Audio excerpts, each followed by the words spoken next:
CPM Idukki ജില്ലാ സമ്മേളനത്തിന്റെ ഭാഗമായി സ്മൃതി ദീപ സംഗമം നടന്നു. രാജകുമാരി പഞ്ചായത്തിലെ വിവിധ ലോക്കൽ കമ്മിറ്റികളിൽ നിന്നും എത്തിയ സ്മൃതി ദീപ പ്രയാണം രാജകുമാരിയിലും തുടർന്ന് രാജാക്കാട്ടിൽ കേന്ദ്രീകരിക്കുകയും ചെയ്തു. വിവിധ ലോക്കൽ കമ്മിറ്റികളിൽ നിന്നും എത്തിയ സ്മൃതി ദീപ സംഗമം CPM ജില്ലാ സെക്രട്ടേറിയറ്റ് അംഗം ശൈലജ സുരേന്ദ്രൻ ഉദ്ഘാടനം ചെയ്തു. മുൻപേ നടന്നവർക്ക് ആദരം എന്ന സങ്കല്പത്തിന്റെ ഭാഗമാണ് സ്മൃതിദീപ സംഗമം.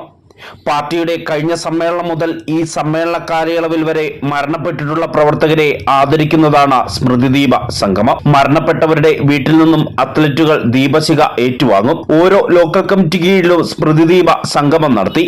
രാജകുമാരി പഞ്ചായത്തിൽ ഉൾപ്പെടുന്ന രാജകുമാരി സൗത്ത്, നോർത്ത്, ഖജനാപ്പാറ ലോക്കൽ കമ്മിറ്റിക്ക് കീഴിൽ കഴിഞ്ഞ സമ്മേളന കാലയളവിൽ മരണപ്പെട്ടവരുടെ വീട്ടിൽ നിന്നും സ്മൃതി ദീപശിഖ പ്രയാണം ആരംഭിച്ചു. കുമ്പപ്പാറയിൽ പി ദയാളൻ, പി ഈശ്വരൻ എന്നിവരുടെ ഭവനങ്ങളിൽ നിന്നാണ് പ്രയാണം ആരംഭിച്ചത്. CPM രാജാക്കാട് ഏരിയ കമ്മിറ്റി അംഗം പി രവി കുടുംബങ്ങളിൽ നിന്നും ദീപശിഖ ഏറ്റുവാങ്ങി അത്ലറ്റുകൾക്ക് സമർപ്പിച്ചു. Khajanapara local committee secretary S Murugan, area committee അംഗം പി രാജാറാം, K ഇലങ്കോവൻ തുടങ്ങിയവർ സംസാരിച്ചു. തുടർന്ന് രാജകുമാരിയിലെ 3 ലോക്കൽ കമ്മിറ്റികളിൽ നിന്നുള്ള സ്മൃതിദീപ സംഗമം രാജകുമാരി ടൗണിലെത്തി.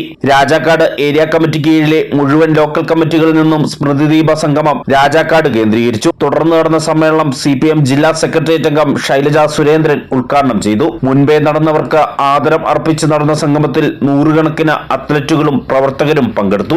ന്യൂസ് ബ്യൂറോ, രാജകുമാരി.